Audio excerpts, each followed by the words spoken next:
Before we get into the conversation, all that, I just wanted to say for the members over here that weren't watching the live stream and all that, what we're going to be doing every week, we do our Sunday live streams at 5:30 Mountain Standard Time, 7:30 Eastern Time, and after we get done with those live streams, we're going to continue over here for members of the Bug Out location and have a conversation about a certain prepping topic.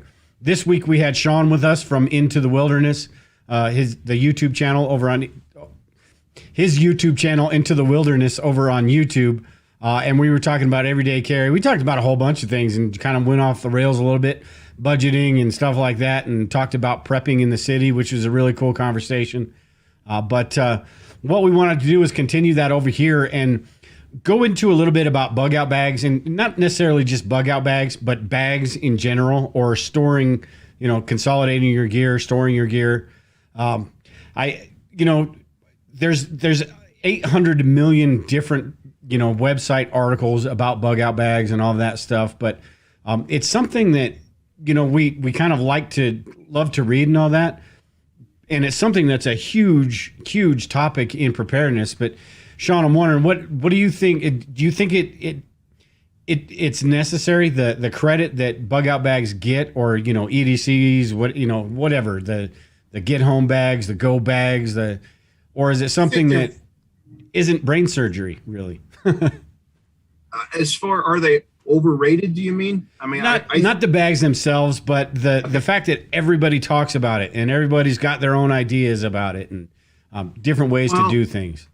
If you're in a hurricane area, I mean, we just had Ida come through and gave me a chance to try out my snorkeling gear in my basement. So thanks, Ida. I appreciate that. The people in Louisiana, I study a lot of the survival psychology, and in an emergency, I'm sure Brian's very familiar with this. When you're under fire, so to speak, your IQ goes down. So if you think you're going to remember important things like, we always hear a lot of times where, well, it's just stuff, I can replace it. Well, how about your wedding pictures?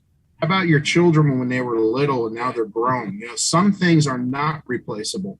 So if you have a bug out bag, and you might not want to keep those things in it, but attach a note to it to remind yourself what to grab, digital copies of pictures, the deed to your house, anything that proves ownership, what you have.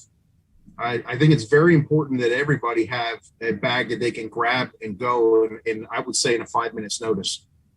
Yeah. What, Brian, with as far as like the bug out bags or, go bag, you call it whatever you want. I mean, there's 800 names for the same type of bag, but different situations. Is that something you carry with you all the time? And do you have separate bags? Do you have a get home bag? Do you have a bug out bag? Or is I think it depends on what you're doing, man. We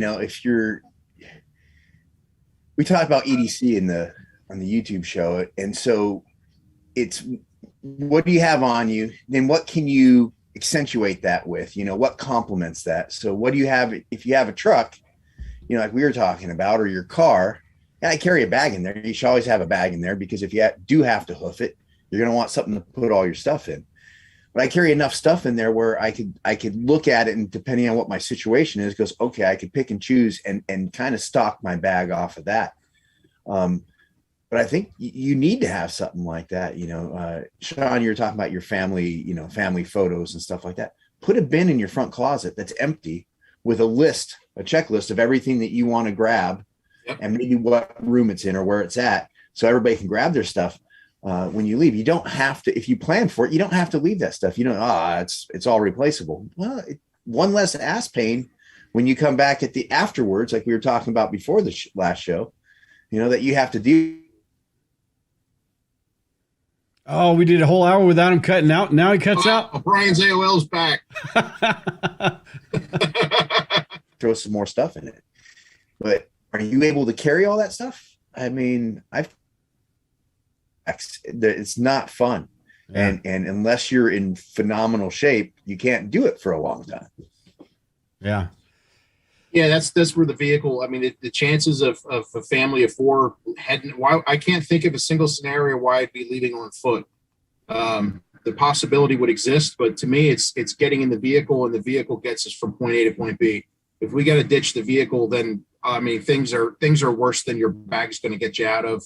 I'm not saying don't have the bag, but my vehicle is is our mode of transportation. Feet is worst case scenario. Mm-hmm. What does a family do when you have a 2-year-old? You know, you're not gonna hump 20 miles with a 2-year-old. It's just not gonna happen.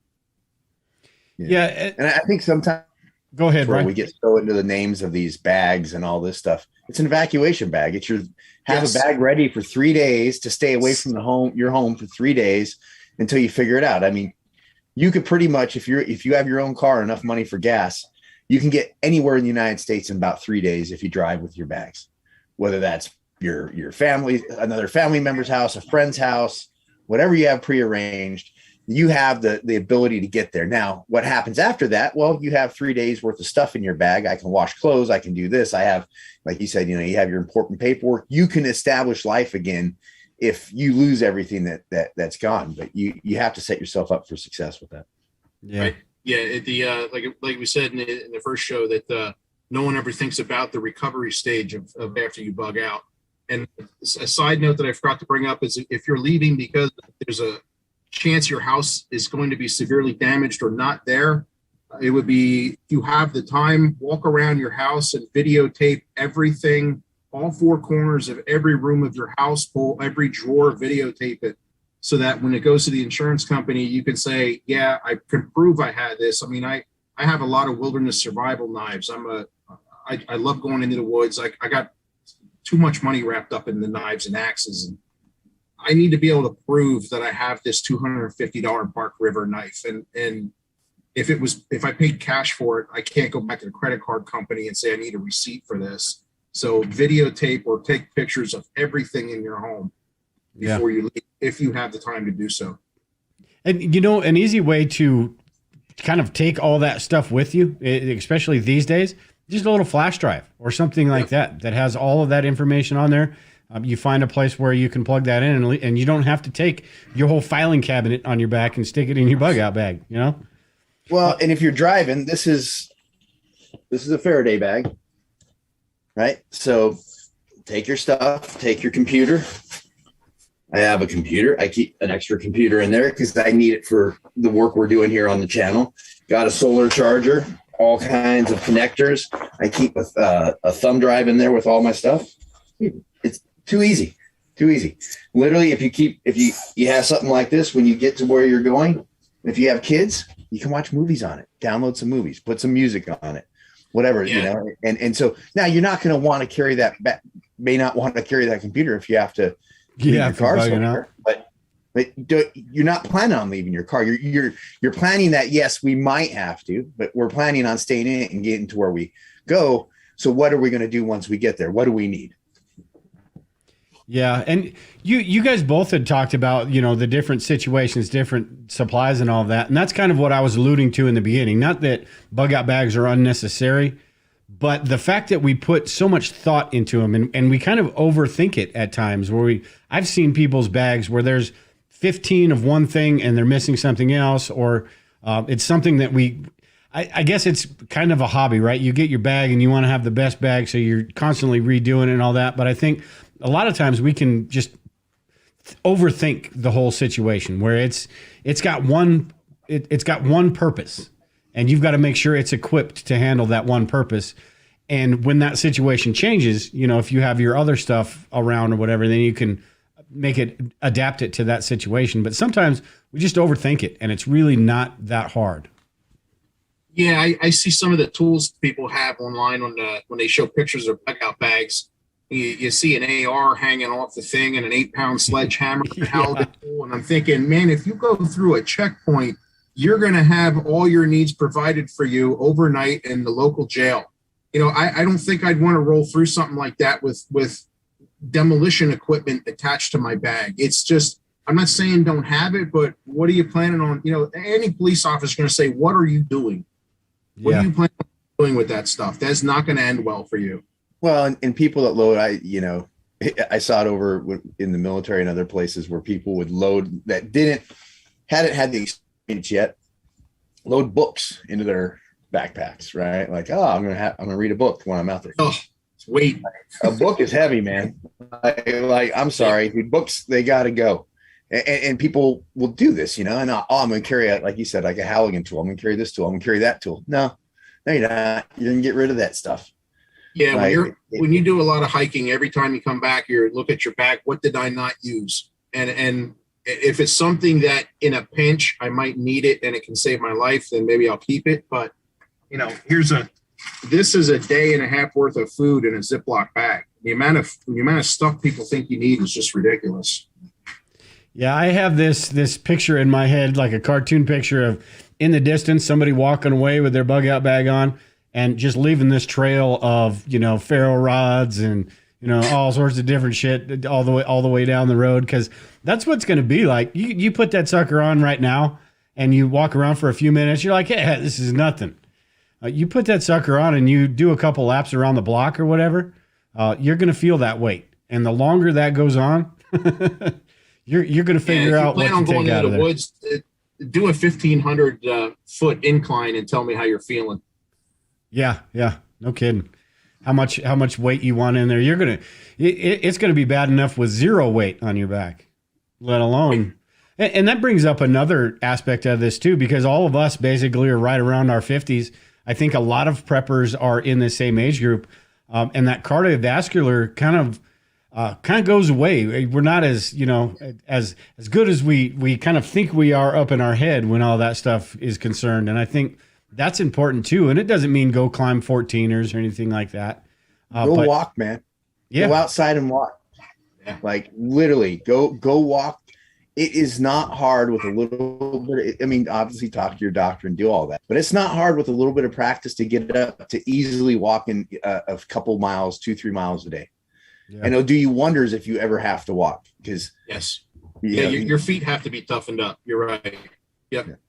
And make sure you pack Motrin in that bug out bag. Like a lot of Motrin. Just if you're going to waste some weight, pack a bottle of Motrin, because most people that are watching this aren't out walking. You're not. We know you're not. Right? Because I've been there. And so when you do have to walk, you're going to want that Motrin. You're going to want that 200 milligram or 800 milligrams of Motrin 3 times a day to take that edge off. It takes 72 hours to get your therapeutic doses up into your bloodstream at the right levels. And you're going to want to take the edge off, because you're going to hurt because of all the lack of activity we do now, that when we go forward and we start carrying that rucksack, we're going to pay for. So make sure you pack Motrin. Yes. And the salon pos things for your lower back and maybe your upper back.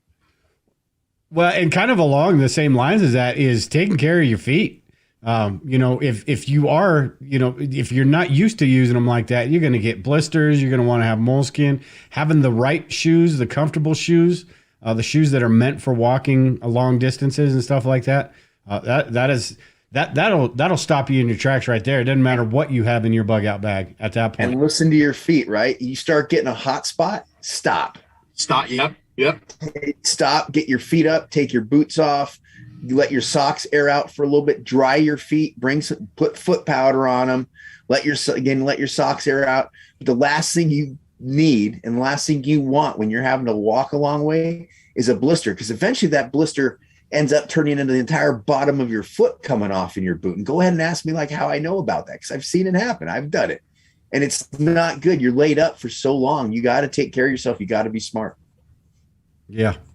Don't skip on your footwear. It's an age thing. I'm even starting to look into trail runners rather than hiking shoes.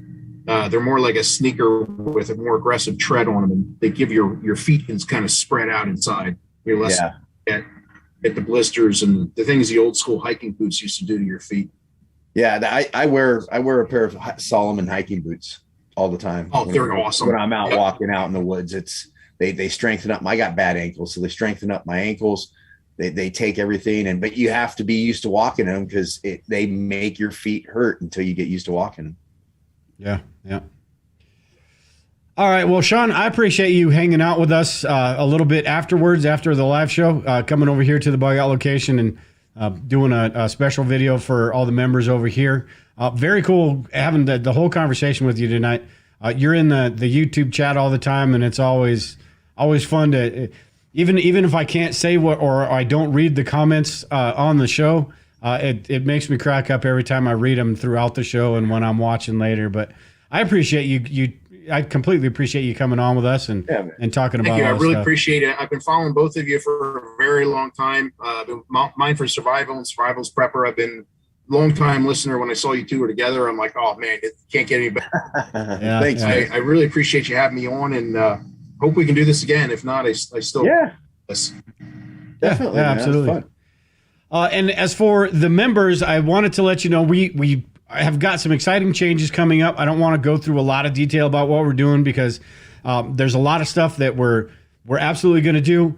Some stuff might change, so I don't want to go through a lot of detail about it. But we are going to do these live videos and get those over here for you every week. We're going to be adding some other stuff every week. We're going to be building on the courses we have. We're going to be doing new courses. We're going to do a lot of stuff over here and just make this as cool as possible, as more of a community and not just some place you go to learn about the basics of preparedness or something. Make it a whole lot more than that. So it should be exciting coming up here in the near future. Make sure and check your emails. I'll be sending out more emails where you can get updates on what exactly is going on over here. But keep your eyes open because it's going to be a lot of fun over here, and we're going to be making quite a few changes. But with that, Brian, do you have anything else before we wrap anything up? Oh, man, thanks for hanging out, Shawn. Appreciate it, man. Thanks for having me on. And check out the Survival Preppers store. They have a lot of cool stuff on there. I look forward to placing an order on that shortly. Yeah, the SHTF shop. Yeah, I keep. Yeah, we're terrible salesmen. By the way, this is in the academy, so I can say this. Members of the Bug Out location get really good prices, wholesale prices on long-term legacy food storage stuff. So if you are in the market for that, get a hold of me and we can I can get you a price. Yeah. You can go over to the SHTF shop and look at those. Those are retail prices though. If you're an Academy member, you get the wholesale price. You just got to get a hold of me because I'm not allowed to advertise it. Get a hold of me and we'll get you hooked up with a really good price. Same goes for you, Shawn. I bought all my food. I bought all my long-term storage food through Dale for that. It's a good deal. Yeah, me too. Hey, and Shawn, I don't know if you're a member yet or not, but if you're not, we'll hook you up. But if you are in the market for any long-term food, just let me know. Yeah, yep. I'll be talking with you about that shortly. Okay. All right. Well, I appreciate it, guys. Everybody in the Bug Out location too. We do our Blabbercast videos on Wednesdays in the afternoon at 3:30, 3 o'clock? 3:30 Eastern. 3:30 Eastern. And then Sunday nights, we do our regular The Survival Preppers YouTube live at 5:30 Mountain Standard Time, 7:30 Eastern. So